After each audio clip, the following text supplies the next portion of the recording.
Greetings, fellow Cronenberg monstrosities. Tiki here. And PerGron.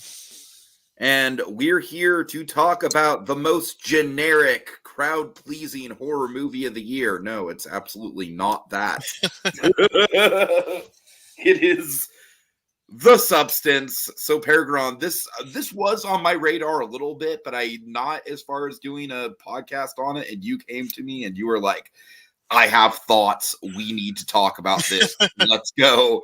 And then I watched it last night, and yes, I can see why you would want to do a podcast on this. This movie is fucking wild. I have a feeling that this is going to be a very niche podcast that is not going to get a lot of views, but fuck it, because I kind of think we do need to talk about it. So the floor is yours, sir. And I will tell you right now, this is not going to be a fucking long leg situation. I actually did like this movie. Okay, there we go. Yeah, this movie was fucking bonkers. I went into it knowing that it was a Demi Moore body horror. That's what I knew about this. I went into it after work. I was like, I have some time. I don't really want to go home, and this movie is starting that seems pretty all right. So I went into it not knowing it was a 2-hour and 20-minute movie, mind you. So I left a full day of work heading to the theater. And then for like a 7:45 showing. So I sat down and, you know, Regal being Regal, the trailers are going forever. So it was like 8:20 by the time this movie started. God. And at that point, after a day of work, I'm typically like, all right, I'm not into this. And as soon as this movie started, like literally opening shot. Yes. I agree. Yeah. I was like, fuck, I'm in. I'm so in. And throughout the entire thing, I don't know how to describe this other than the most disgusting and magical experience I think I've had in a very long time. Oh man, yeah.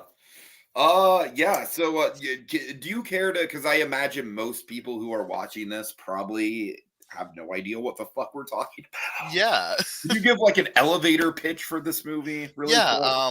I know we're doing a spoiler cast. I don't want to do spoilers quite yet. I want to give the elevator. Oh, that's fine. That's fine. I want to give the elevator pitch spoiler free in case people are into it. That way they can drop off right now. If you're interested in watching this movie, I'm going to do the spoiler pitch and then cut out because we're going to talk spoilers. By all means. But yeah, here is the pitch. It is an aging movie star is let go from their job and begins to deteriorate as they in her field and finds a lack of self-worth, as many older people aging do, and discovers something called the substance, which is going to bring about a younger, better version of herself. And what happens from there is Cronenberg levels of disgust. It's a body horror. If you're not into body horror, this is not your movie. I'm going to be out front about this. This is disgusting. It is gross. It is. If you go see it, don't eat while doing it. Oh my god. No. But if you are into AMC Dine-In, yeah, I fucking can't imagine. But yeah, if you're into stories about aging and commentary about beauty and self-worth and the male gaze and all of that kind of stuff, this is a perfect movie for that kind of thing. And if you're not into that, skip it. Sorry. Go ahead. No, you're good. Oh, right.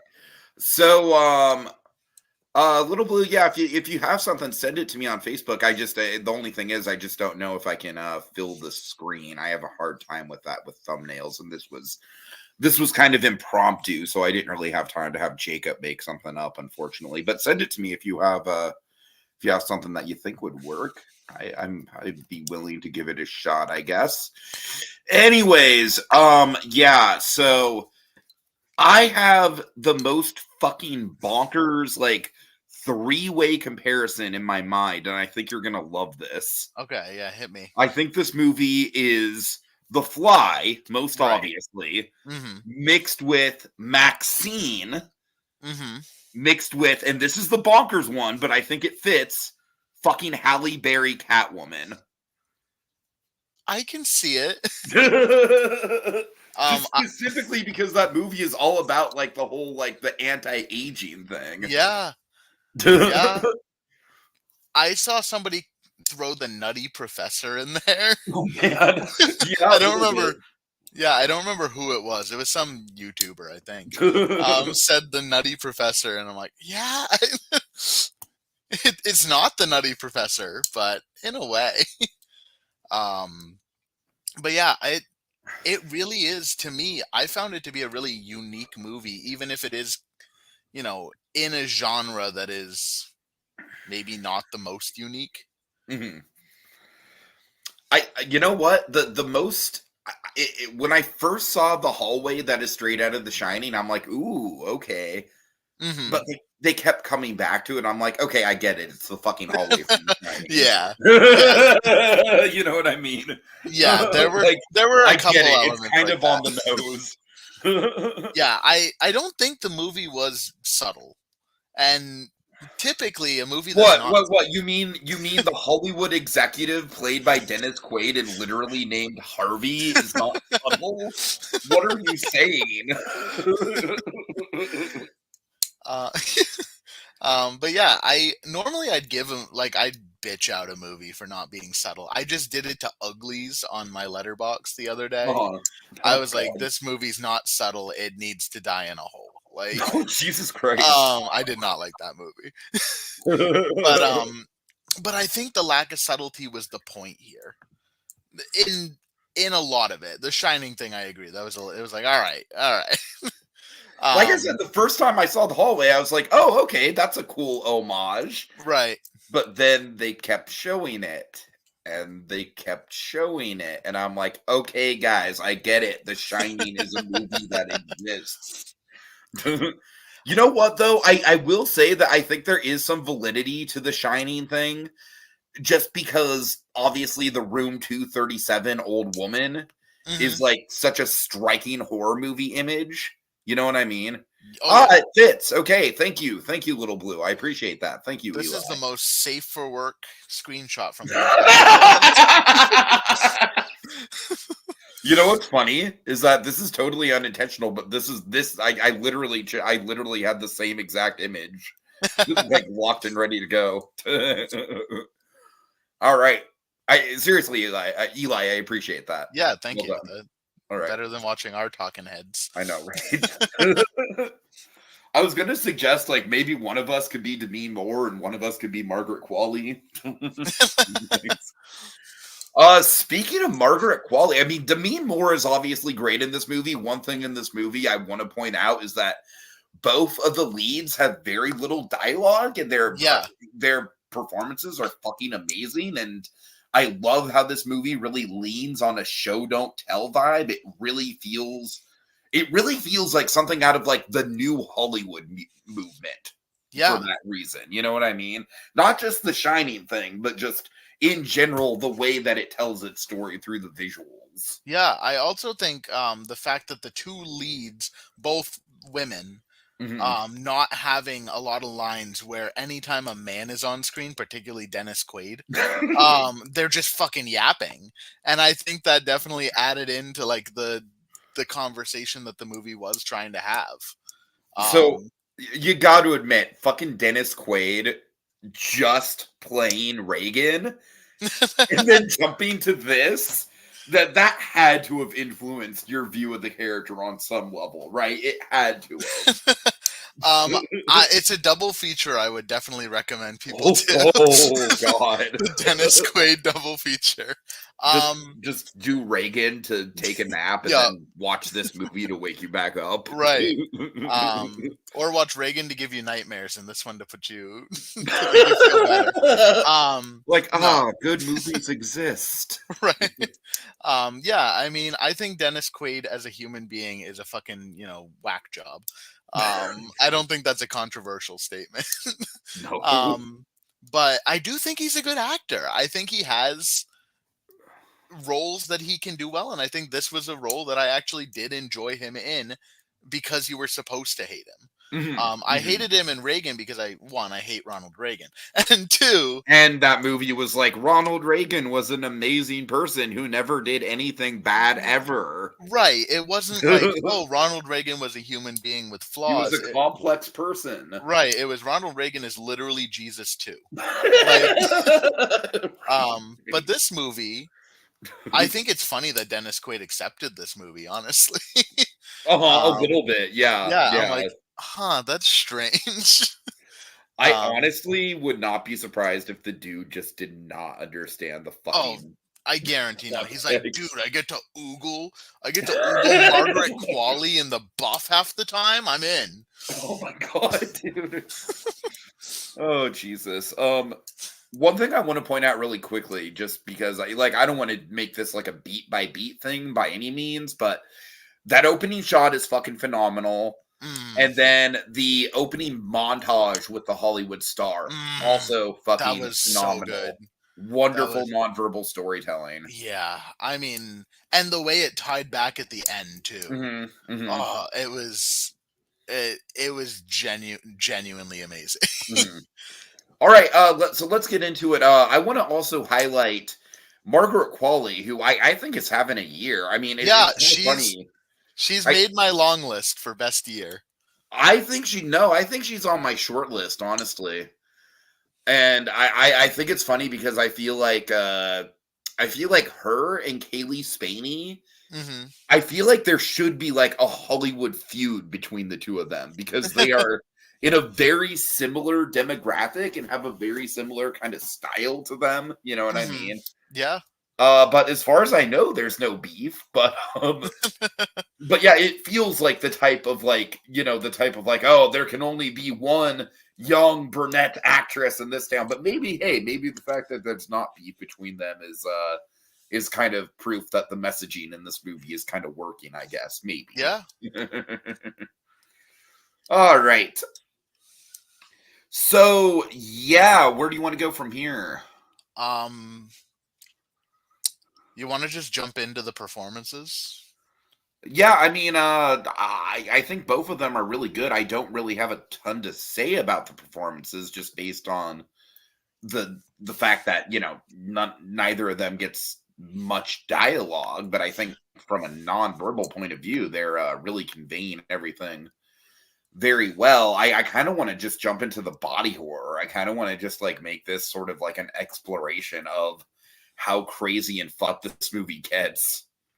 All right, yeah, let's do. I just want to real quick. I just found I thought Demi Moore was good in the first half, but as she starts to deteriorate both mentally and physically, I thought her performance only got better.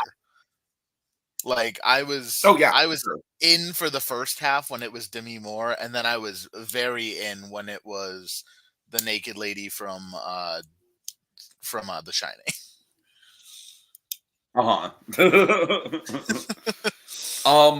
So speaking of the body horror, let's first break down the birthing of quote unquote Sue. Yeah. Oh god, yeah, just straight up full-fledged grown ass woman emerges from Demi Moore's spine. Yeah, it was just wonderful. Yeah, I mean, when you hear that she's gonna birth a new version of herself, I think most people kind of have a general idea of where that's gonna go, anatomically. And my idea was basically the alien Romulus route, where it's it starts out as just an infant, but then rapidly grows. Yeah, that's kind of where I thought it was going. Which in Alien Romulus, it was gross and terrifying too. But I think this is worse. I think this is so much more I painful mean, looking. frankly, as an asexual person, I think just reproduction in general is gross and terrifying. I mean, that's fair.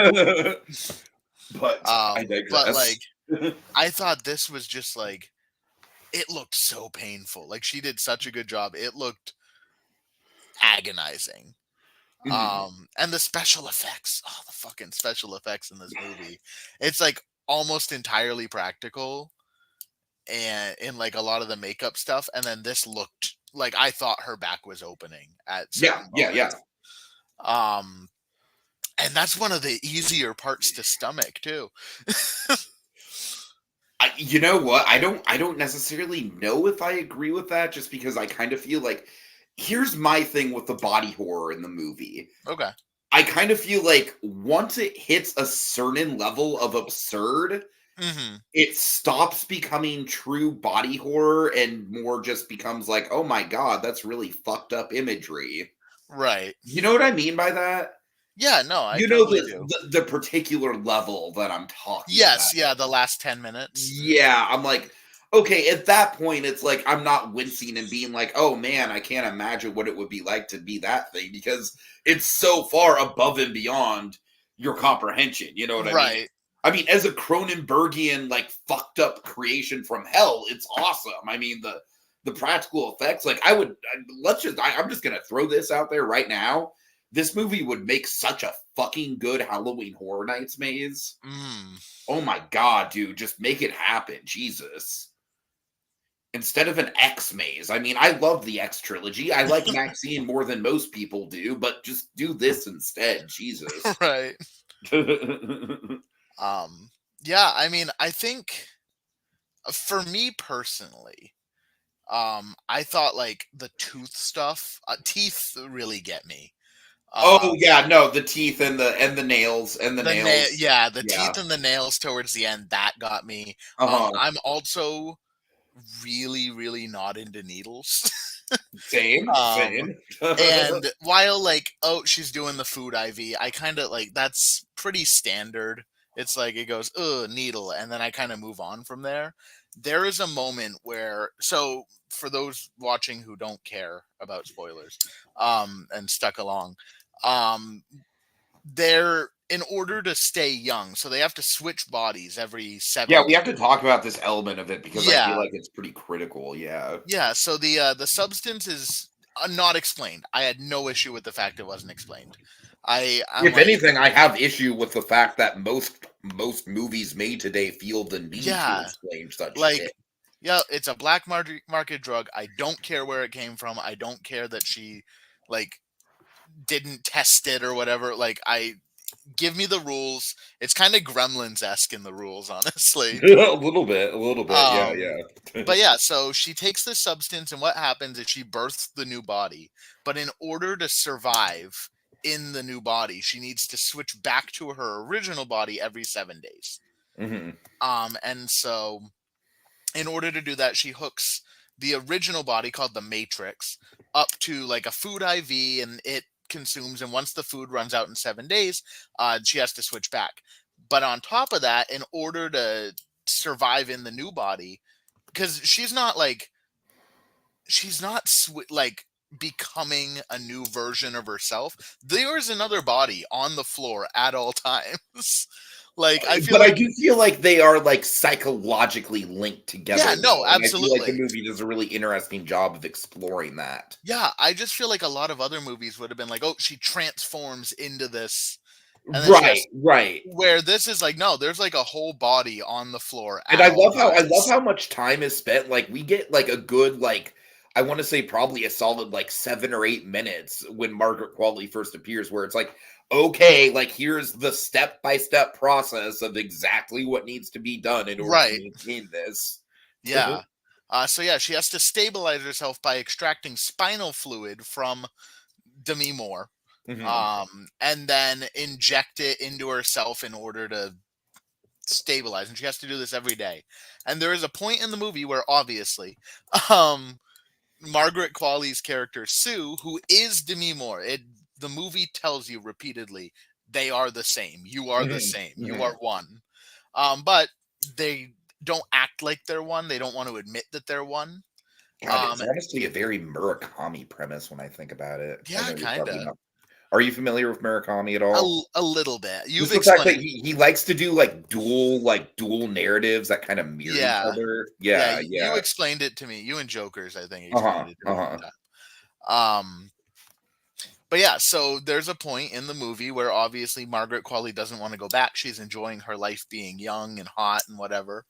And so she keeps sticking the needle And into then the also same. Demi Moore is literally just spending her Yeah, time just watching TV. right. Like it is the most like milk toast, like middle-aged woman existence Yep. ever. Watching TV, eating gross Can I food. just say I felt called out on my mom's behalf for that because like Demi Moore the first time she comes back it's essentially literally just my mom's life. Oh no. Just watching TV, eating like not great food, Oh staying no. in bed most of the day. Like, oh mother, you need help. Anyways, I'm sorry that was too personal. Anyways. But yeah, there's a moment where she keeps sticking the needle into the same wound to extract spinal Oh fluid. man, the makeup effects It on that was wound. Oh it was god. absolutely gnarly. Uh-huh. It Uh-huh. was so gross. So I feel like Um, this is where the movie I feel like act 2 is honestly where the movie is really locking me in because there was a certain point where just the anticipation of how fucked up Demi Moore was going to get once they switch back, mhm, after they spend more and more time apart, like right. that's where I was really locked into it. Yeah. I love the subtlety too of the transformation, the body horror transformation on Demi Moore literally just starts with a finger. Mhm. And like it's not like it's bad enough to be like, it's one of those things where it's like it's not like it's gonna like ruin her life or anything, but it's still a significant enough kind of body horror thing where it just totally transforms her entire perception. And then as the movie goes on, it just gets like more and more just just like I mean, you want to describe some of the transformation stuff that goes on from there? Yeah, so at first it's like necrosis of the finger. Right, right. It's just like a zombie finger, honestly. Like it's rotten, it's gross, the fingernail is purple. But then over time, she Margaret Qualley refuses to go back, and then the next time we see her switch, she comes back and she's got like a whole leg that has gone through it, Mhm. and her hair is gray and kind of patchy, and she definitely looks older. She reminded me of the witch in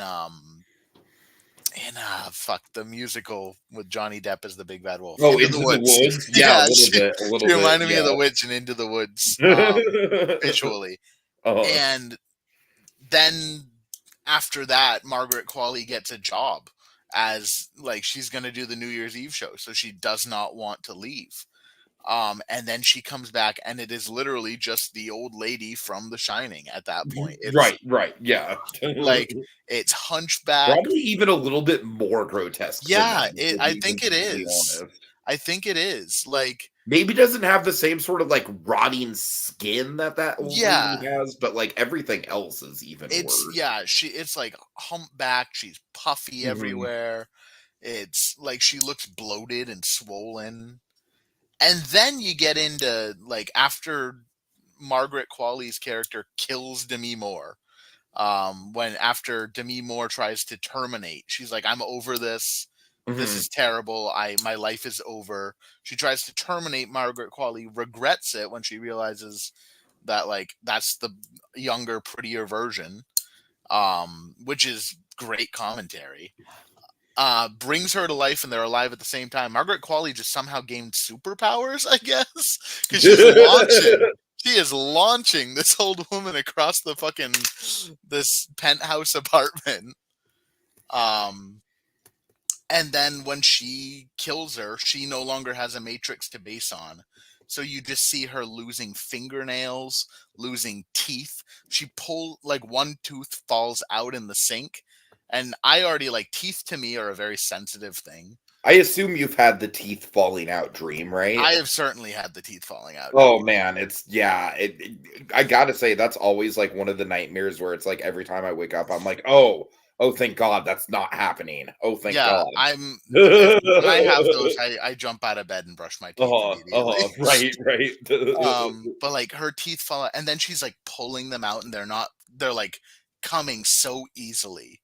And I think that's I almost think that was worse. probably honestly the moment where she starts pulling them out.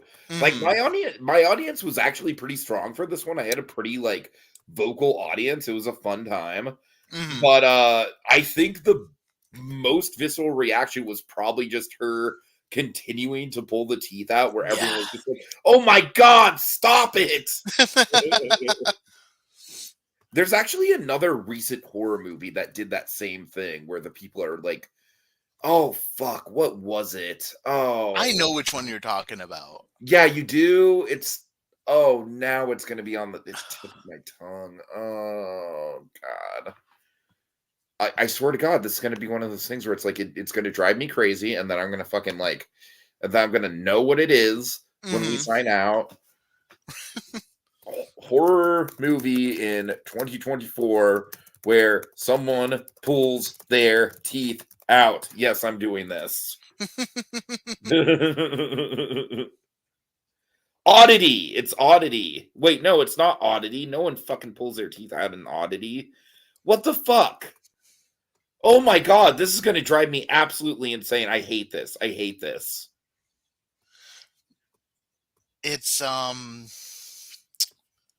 looking at my horror list. Okay, okay. Um it wasn't Late Night with the Devil. That one he pulls worms out of No. his skin. Um was it the first Omen? No, and you know what? It might not have even been 2024 now that I'm Mm. thinking. It's God, because I know it was just, oh, this sucks. I feel the pain of this so bad. I hate moments like this, dude. Oh my God. The search is on. Like I can literally like picture the actor, but I can't think of who the actor. Oh man. I want to say the actor is Alex Wolff, but I have no idea Oh, why. no. He No, it's didn't not he didn't do Hereditary. that in Hereditary. No. But it's like if it's not Alex Wolff, it's a very Alex Wolff kind of character, like that Mhm. same kind of vibe of character. Fuck! I'm sorry. This is we are going off on such a tangent here, but it's like Welcome to the we try to figure out who pulled their own teeth out segment of the show. This is an important segment of every podcast Oh going God forward. damn it, what is it? Oh man. Okay, wait, hold on. I want to say it was maybe a movie about people developing powers or something. Does that ring a bell? People developing Like powers. something that's kind of like Chronicle-esque. Oh God. You know what? At this point, I don't even care because I know this is such a niche podcast anyway. People might actually get entertainment value out of this at this point. We're dragging it on. Yeah, I mean, You know exactly what I'm talking I about, though, do. right? I know the scene. Like I'm picturing. I don't know if we're picturing the same scene, but I'm certainly picturing. I feel like the movie is very Hereditary like. Mhm. Like, and I feel like it involves like a very toxic mother-son dynamic. And like the scene in question is very much like fuck me. Oh my God, I hate this so much. I hate this so much. Oh, okay. You know what? Why don't you describe some of your other favorite scares, and I'm gonna try and Google it. Why do we figure this one out? Yeah. All right, yeah, I want to talk about one scene that wasn't even body horror. It was just this scene has stuck with me so much Oh, I since. know what it is. I know what it is. I know what Okay, it you got is. it. Leave the world behind. Yes. Yeah, Yeah. that's exactly Yup. what it is. Yeah, Yeah. yeah. Yup. Yep. Oh, thank God. We Oh got my it. God, dude. Yep. Yeah, no, Oh, that's 100% what I was thinking of yes, too. yes, Yeah, because yes. he gets the sickness, right? Like the Uh-huh, illness. uh-huh. And then Yeah. he's Oh like, my God. yeah, And yep, it's the same thing. It's like, dude, stop. yep. All Like, right, we you got still it. have your You teeth in your mouth. right. Stop. Leave him in there. We understand. Um, Oh, Jesus. Oh my God. You have no idea how much of a relief that yeah, is. I felt It it. was I like felt the tail end of 2023, so that's why it right, didn't come out in my 2024 search. right, right, But right. like I knew it was fucking recent. Oh Hmm. God, that was brutal. I honestly might clip that. That was fun. And that concludes the we try to figure out what movie somebody pulled their own teeth out of segment of the show. Let's Tune make this in. a reoccurring segment. Yeah. We just have to find every movie where someone pulls their own teeth out, and and we have to put it into every Oh podcast. I'm sure God. there's enough to cover like a week or two. Oh God. Um, Anyways. but yeah, like the monstrosity at the end to me was like one of the tamer parts of the movie. Same. Because, like I said, at that point, the relatability of this actually being able to happen within your own Right. body is kind of out the window. Yeah. Again, I think it's really cool. I think as a scene in a Halloween Horror Nights maze, it would be fucking amazing. Hmm. I thought the But makeup was amazing. I thought the effects were amazing. I had you know fun what with the the sad thing is? This what's movie that? is never going to fucking get nominated for best makeup at No. the Oscars. Never. There's t- Never. there's two that I want it made. I want it nominated for, and it's not going to get it. Makeup is one of them. I think it maybe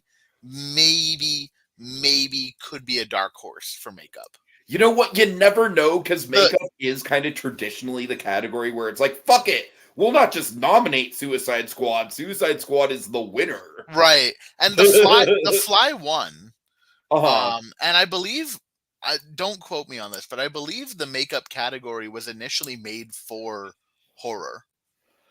Like was made Or for at a least is like like a a reaction to horror makeup yeah, in that time yeah. period. Yeah, right, So like right. I think maybe we could see makeup if there's not something like of course we're gonna get like a Wicked's gonna get in there because they painted You're somebody green. green. Yeah. It's we're gonna get a Wicked in there. We're gonna get probably, the period piece of the week. Probably like, Um I don't know, like the Bob Dylan movie, maybe. yeah. But I think maybe as a dark horse this could get in for makeup. Um but the one I really want, and I mentioned this to you in the chat that we had, I wanted to get in for sound. I thought the sound here was the most disgusting part of it. Oh, I yeah, thought totally, totally. I recommended to my friend, she was gonna just like pirate it because she doesn't like going to the movie theater. And I said, no, you have to go see this one in the theater because the surround sound makes it. Mhm, Like mhm. the sound editing here is absolutely revolting. The scene where Dennis Quaid is eating shrimp. Oh, yes, and that's not even anything body horror, but No, it's still just like it stuck with me. I close my eyes and I picture fucking Dennis Quaid eating shrimp. just slurping the shrimp into his mouth, It's just so full still. gross. Like I to get a little personal myself. I don't know if it's like an eating disorder or something, but I can't eat if people are making mouth noises. Oh, Like yeah, I feel that, yeah. slurping, chewing, burping, any of it. I cannot eat. Like I will entirely lose my appetite. Uh-huh. Um and like that was so disgusting to me. And the food in this movie is gross. It made me not want to eat again for like a while. Like the shrimp is probably the most disgusting. But then she's going through this cookbook that Dennis Quaid gives her. Oh, man, And that is a hell of a scene, dude. Jesus yeah. Christ. And she's making like foie gras stuffed fucking blood sausage. And she's like making a whole turkey and she sticks her hand through the turkey and like the guts come out. Uh-huh. And all while she's screaming at Margaret Qualley on the TV with the giant Margaret Qualley billboard in the background. It was Right, right. it was so gross, but so good. And even like mundane food moments. Like there's a scene where she throws like an Alka-Seltzer in a water. And the sizzling and the bubbling, the ASMR that comes from it just made my skin crawl. Like there were moments of just like really mundane stuff, but the sound editing was so good that it made me be like, I don't want this. And when she's eating the olive and she sticks the olive in the fucking martini and she sticks her toothpick through the olive and you see the little flecks floating around in the drink before she slurps it down. That was yes, for sure. It was so gross to me. It was like they really made food and drink unappetizing. And if It's a movie almost can as do if that, the food element of this movie is like a secondary like body horror component. yeah. Like I don't think and she the scene where Margaret Qualley pulls the turkey leg out of her fucking belly button. Okay, yeah, folks, this movie gets pretty unhinged. Yeah, if you haven't been but like I don't think there's a moment where food is made to be appetizing. Like the guy drops his fucking hamburger on her star in the opening. And it's just like yes, I think that's a really good indication that food in this movie is going to be disgusting. yeah. Like he's just smearing ketchup on it. Just does like the most half-hearted attempt to clean up and then he's like, fuck it. Yeah. I also loved how that ketchup smear stayed there. And then the next time we see the star is when her blood is melting into it. Mm-hmm. And it kind of mimics it. I don't know if that was like purposeful or like what the meaning of that is. Is blood ketchup? Is that what the meaning is? But like, I thought it was kind of cool. I'm like, oh, they already did the red goop on the star and now it's back. What does this mean? All right, let's see. For me, as far as the sound design goes, definitely like all the injection stuff, especially like the aforementioned, like going in over and over again at the like festering wound. The stitching scene. Oh my god. Oh, Jesus Christ. Yeah. Yeah. So this movie, this podcast is basically boiling down to like that was pretty fucked up, right? Yeah. Which is kind of how the movie goes. All in service. We've mentioned like the purpose a little bit, but I don't think we've gone into it.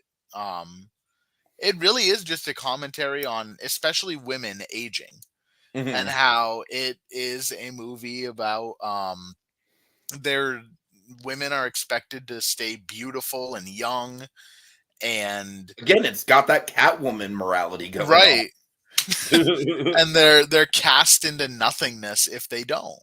Right. Where Dennis Quaid is this gross, sleazy greaseball who's like, so he's playing Dennis Quaid. Right. I'm not convinced that Dennis Quaid knew he was in a movie.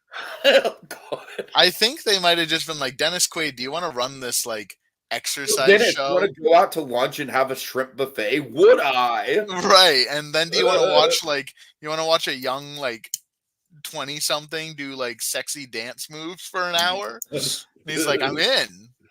Oh, God. And meanwhile, he's filming Reagan. Oh, no. We're gonna put him in a woke movie now. Is I think how that went. Oh, Jesus Christ! We can't tell him it's a woke movie. Let's invite him to eat shrimp. But yeah, like he's just a slimy greaseball, and he's like probably around Demi Moore's age in the movie. Like they're both. Like he's probably older than Demi Moore's character. Probably, I would say so. Yeah. Like she in real life is, I think, 61. She was playing a 50-year-old. She looks good for 61. She also looks good for 50. Oh, yeah, I agree. Yeah. And which is also, I think, it's crazy because it's like this is Demi Moore. She's not an unattractive woman at all. Like, and they make, which is kind of how it goes for a lot of women. It's like as they're stopped being valued, even though they are still incredibly, there's still a lot of life there. And I think that it worked. It was like, it really was a good commentary. And I don't think it's a man-hating movie. I've seen some people call it a man-hating movie. I don't think that at all. There's one man in it. Well, there's Dennis Quaid. There's also the fucking like cringy ass boyfriend, like high school sweetheart guy. Yeah, but like he wasn't a bad guy, you know. He No, he was. wasn't at all. If anything, Yeah, that guy was like kind of a sweetheart, the genuinely. scene the scene where she is putting on her makeup to go on the date with him and just keeps coming back to like undo it because she keeps seeing herself as not good enough was kind of heartbreaking, honestly. It's like I just wanted her to go on that date. Like I wanted her to just go be happy because she deserved it or whatever. Like you're a person. And seeing that, it's like it was very real. They did a really good job with that sequence. Sure, sure. She's like smearing makeup all over her face I because feel she's like trying to. this movie has, and this to me is like kind of like one of the marks of like something that's going to go down as a classic. Mm, I feel like it's got a lot of individual scenes that are like future like film school staples. yeah, I could definitely see that. I could see a lot of scenes where, especially people in the horror space, are gonna Mhm. start like looking at this and being like, "How do I do that?" Right, right, yeah.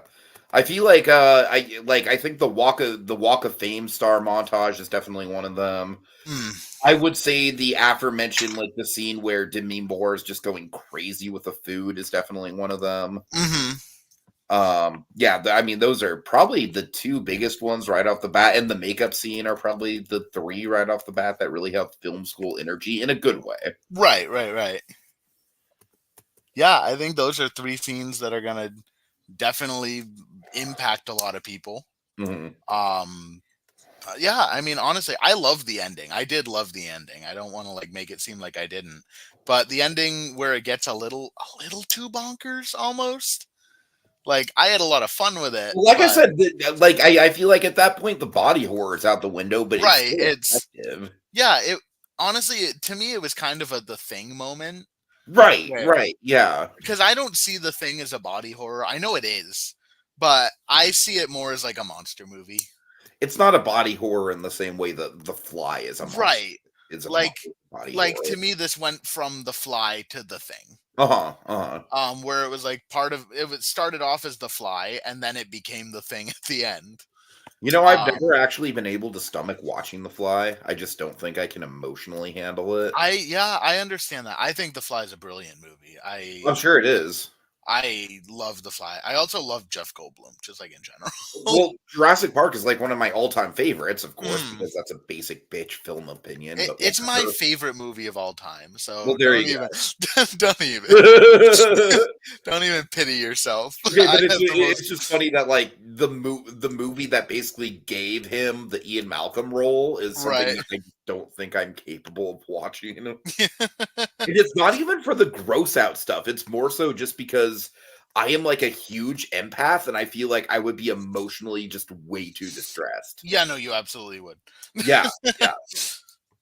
You know what? On that note, and I also want to bring this movie up because I want to kind of talk about like good sound design as well with it. I recently rewatched Edward Scissorhands for the first time since childhood, Mm, and it fucking destroyed me. mm. Just absolutely emotionally fucking gutted me like a goddamn fish. I mean, I was like, I think that is genuinely up there with like Requiem for a Dream as like one of the all-time most fucking sad and tragic endings to any movie ever. And it's sad and tragic in like a melancholy, bittersweet, longing kind of way, not like a beat you over the face kind of way like Requiem.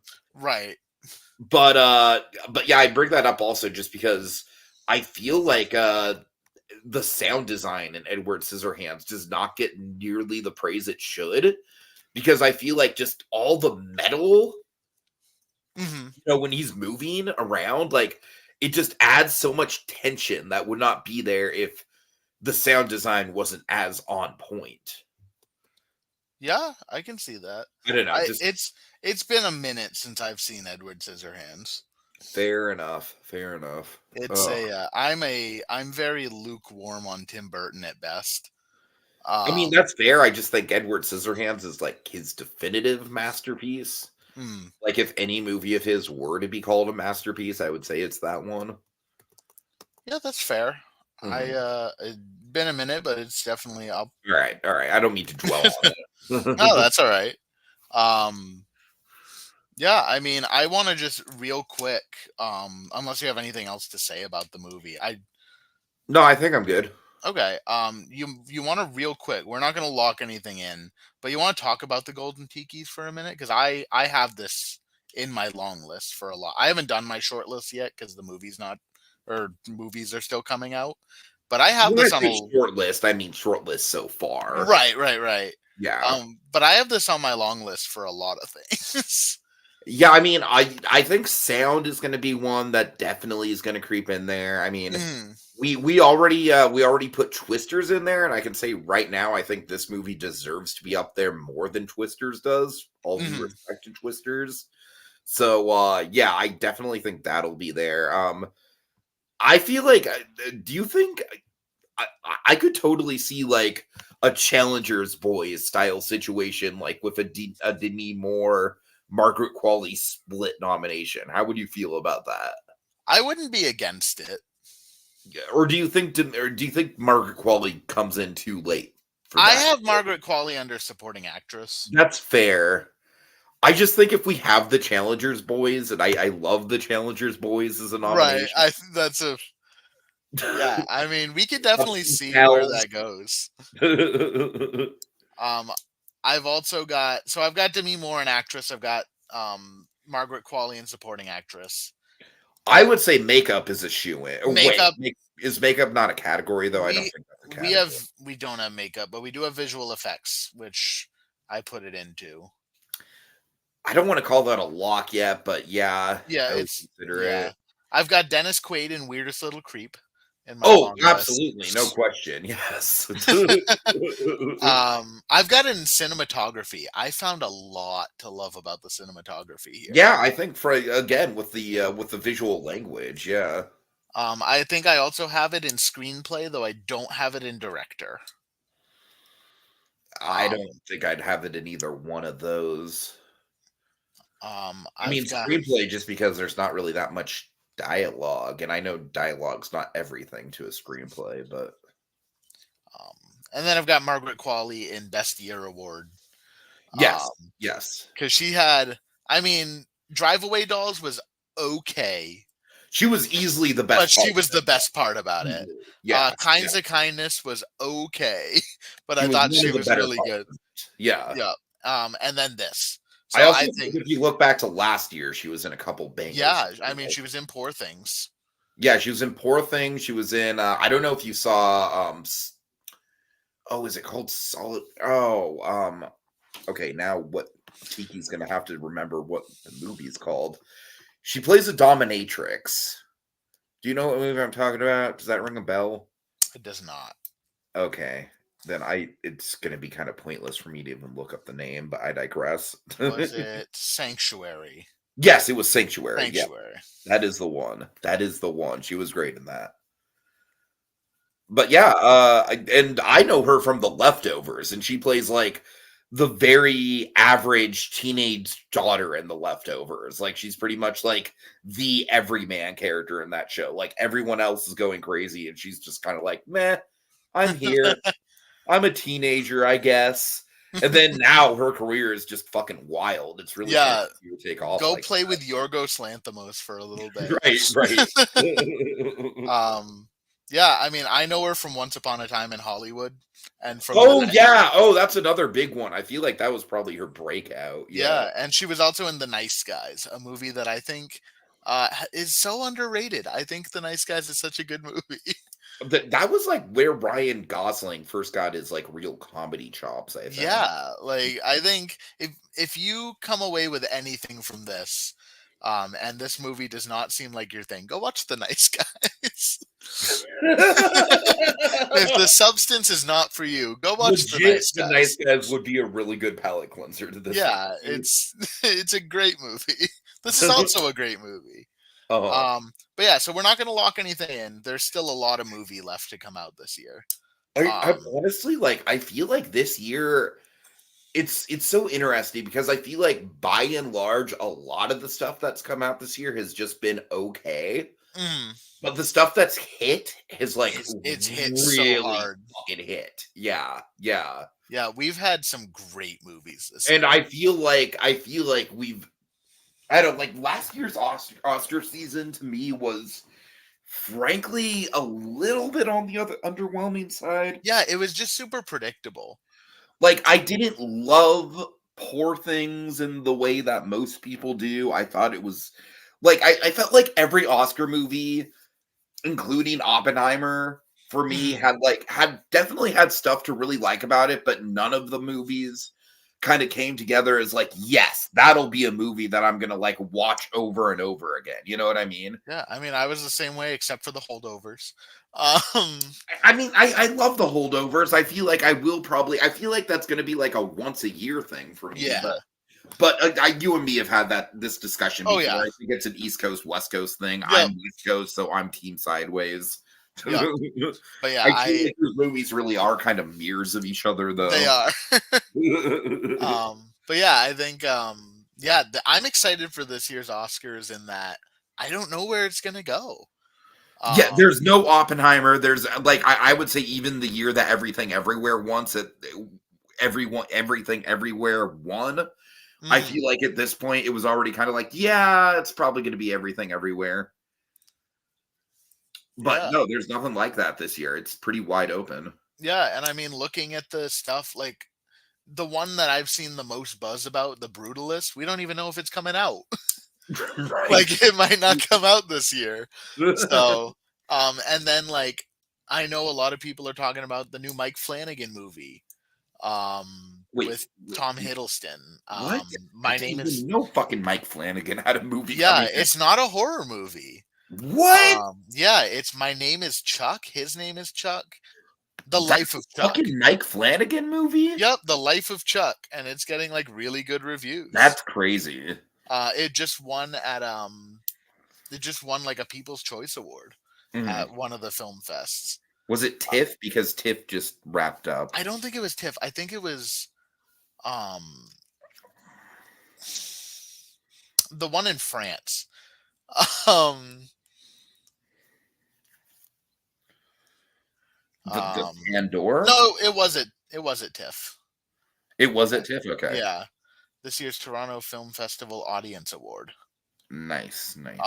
It's another Stephen King adaptation, shocking enough. From Mike Flanagan. Um but yeah, I mean between that and Conclave is getting a lot of buzz. Um See, I've never even heard of that. it's like a Pope movie or something. Yeah, Um that sounds like one of those movies where it's like probably technically really good performances, but not something I'd ever be like, yes, that's going into my rotation. right. What Sing Sing is entirely fallen off. the fuck? I'm sorry, Sing Sing is fucking ridiculous. That whole Yeah, situation is fucking Sing ridiculous. Sing's dead to me. When the year starts, like, oh, it's all about Sing Sing. It's like it's coming out. Eventually, my movie theater still has a poster for it. Yeah, Yep. I feel like Sing Sing's hype just died, man. That They, movie's fucking they crazy. did it as a mystery movie at Regal, and it was the one I missed. Oh my god. I'm like, I don't really have time to go do this. And And then then they just never actually put yeah, it into and my then they just rotation. never put it in. Oh my god. It's on VOD now, but You know what I I'm just found out too? And I mean, I granted this got pretty mediocre reviews, so I don't really care all that much, but apparently Wolves, the new George Clooney Brad Pitt movie, that's going straight to fucking Apple yeah, TV straight to Plus. Apple TV. They Like they're pulled it. not even releasing it. I'm like, what the fuck? It's I still think on rotation. The trailer's still on rotation in my movie theater. I think this weekend it got like a really limited run. Yeah, that's nuts to me, man. Yeah, I And you know mean, what? I was looking forward to that just because I really like that director did obviously the MCU Spider-Man movies, but I really like the one non-Spider-Man movie he's done, Cop Car with Kevin Bacon. Have you seen that? I have not. I would highly recommend it. It's a really, really good kind of like like the premise is essentially like two kids steal Kevin Bacon's police car, and he is fucking dead set to get it back, and he will hunt these kids down to get it back. And it's a great premise, and it does a lot with the premise. I really like it. But anyways, Yeah, um, I'll put it on my list. we're kind of at this point we're kind of just like listing off the movies we're excited about. Right. Yeah, no, I mean, I obviously we still have movies that are coming out as we just listed. I mean, Saturday night we have Nosferatu, which has been right. our most anticipated, not just since this year, but for the past couple of years. Yeah. There was a period of time where we weren't sure if it was going to hit last year or not. Right. Let's see. Fucking, I'm not excited about Wicked. I'm excited about Wicked in that I think, like, I like Wicked. I think it's like a good musical. So I'm going to go see it because I like Wicked. I might not even see the second part though. Oh no, I'm definitely gonna skip. Like, no, I probably won't because I like seeing a million movies a year. But I'm not excited at all about the second part. Because the second part is just like the worst part of Act 2 of that show is just such a downgrade. Yeah, Act 1 is like Wicked. They shouldn't even release part 2. No, straight up. It should just be like, okay, Defying Gravity ends. Y'all know how it goes from here. Yeah. Saturday night is my most anticipated of the year. Yeah, but it's going to be out in like 2 weeks, so you know, it's my number 2. I'm very excited. Right. But yeah, I mean, to bring it on home. I think this is going to be by the end of the year. Like this is already my number 2 of the year right now. Oh, really? It eclipsed Challengers? Yeah, so it is currently. I can't say it did that for me. It is currently behind Dune. Uh-huh. And it sits above I Saw the TV Glow and Challengers in my top 4. I saw the fucking TV Glow. I love that movie. Challengers. And then I like that. I respect that movie more than I actively like it, if that makes sense. Yeah, no, that does. Justice Smith is just not an actor that I have ever vibed with. That's fair. His style is just it's I feel like Justice Smith is kind of like in that sort of like Aaron Taylor Johnson mode where it's like, for me, just him being in anything kind of actively makes them. That sounds so mean. No, I'm sorry. No, that's all right. I mean, he's in my top 10 of the year and in the bottom 10 of the year. Oh, there you go. He gets no accolades from me. I just really like the look of that movie. Mm-hmm. I like the look of that movie. I think the messaging is powerful as fuck. Yeah. Yeah. And you'll be happy to know Longlegs is at number 10 and probably will soon be kicked out of the top 10. Oh, thank God. Oh my God, dude. Oh God. That movie theater experience was just no, man. It was oh God, that movie. Well, folks, here's the end. We've come to the end. If this movie sounds at all appealing to you, go see it in theaters. I mean, probably in the next week or 2, because it's probably gone pretty soon. It's gonna be gone. So it'll definitely be gone by the time Joker 2 comes out. Right.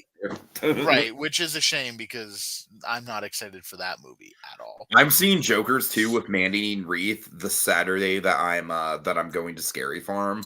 Mm-hmm. So instead of going to Knott's in the day for, to face the Saturday crowds, I'm like, no, gonna go see Joker 2. Fair enough. I mean, I'm not excited. When I first pitched the idea to Mandy and Reith, I was like, we'll see how it goes. It's a fun one to see. Now it's purely a shit post of a date. Yeah. Now it's really just we're literally joking about it. Like, oh, can't wait to see the trial of the century. I'm waiting. I'm so excited to be completely underwhelmed by a movie I wasn't even excited for. Oh, but yeah, if this movie sounds interesting, I really recommend seeing it in theaters. And you're not going to have a lot of time to do it, so I recommend doing it. If it doesn't seem exciting to you, again, go watch The Nice Guys. And I'm just looking forward. We're having, again, it's been kind of a middling year for a lot of stuff, but I think when it hits, it hits. Mhm, mhm. And I am happy to say I'm gonna go ahead and say it. 2024 has had more movies that I've adored than 2023 did. I think that's Even fair. I feel like 2023 was more consistently yeah, good, but man, I don't like good movies. I like fucking great movies. right. And I think there's been a lot of great movies this year. Yeah, yeah. I haven't had this many 5-star reviews in my top, like in my letterbox list in for any year ever. Oh wow, really? Yeah, I mean, for last year I had Guardians 3 and The Holdovers. Do you have those numbers on hand? Yeah, I do. I'm curious what your number is for 2007. Oh, I don't go that far back. I'll have to go do those at some point. 2007 was my first year of film school, so I was like basically 2007 was when I was at the point that you are now, where I was just wanting to see everything. Right. But yeah, I mean, 5-star reviews for 2019, I have one. I have The Lighthouse. For Not even 2020, Parasite? Parasite I gave 4.5. I think I'd go Really? back. I'd go back on that. I'd change that Uh-huh. today. But Uh-huh. 2019 me did not. 2018 I had one with Black Klansman. Um, Fair. 2022 I had 0. I didn't give any. Top Gun I mean, Maverick was my 2022, I gave my number one of that year was fucking A Quiet Place Part 2. So that kind of says something right there. Mhm. I Wait, gave it no, to that was 2021. 2022, my number one was Pearl, which I know you don't really vibe with. yeah. I gave it to Top Gun Maverick because I saw it with my dad and it was fun.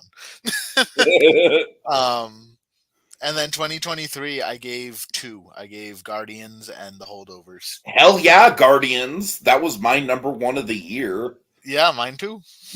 Yeah, I'm still fucking man. Guardians 3 is so good, dude. It's Seriously, it's so yeah, fucking good. it's genuinely. I think at this point I might put The Holdovers above it for last year if I were to go back and do it. Mhm. Although I still adore I Guardians feel 3. like that's fair just because I feel like literally anyone can watch the holdovers and appreciate it. With Guardians Right. 3, you kind of have to be like in on the whole thing. Yeah. If you're in But on it, my god, does that movie fucking hit like a freight yes. train? Yes, it does. Oh shit! I gave Talk to Me 5 stars last year, so I gave it 3.